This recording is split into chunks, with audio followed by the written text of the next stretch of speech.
सुरक्षित हो जाएगा। लेकिन आश्रम के केयरटेकर और टीचर ने जब गरिमा की लकीर लांघी तो गुरु शिष्य का रिश्ता तादाद हो गया। उस गुरु का लिबास जो था वो तो संतों का था, लेकिन अंदर गंदगी थी।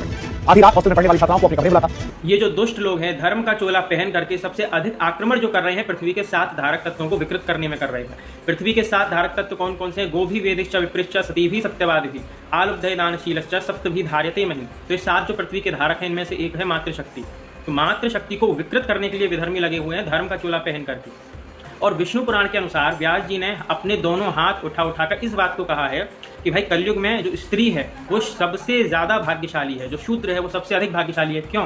क्योंकि उनके लिए कोई विधि नहीं है, केवल एक हरि नाम का कीर्तन करने से अपने जो कर्तव्य हैं उनको करने मात्र से उसको भगवत प्राप्ति हो सकती है। कोई नियम पालन नहीं, कोई कहीं जाने की आवश्यकता नहीं।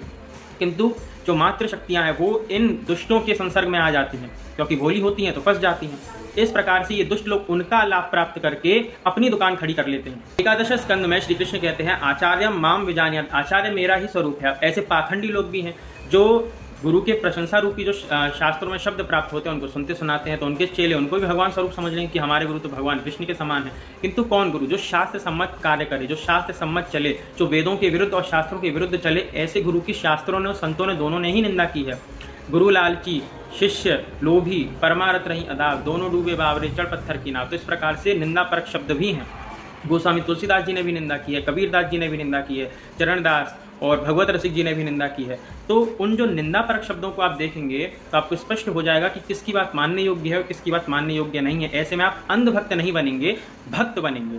जय श्री कृष्ण।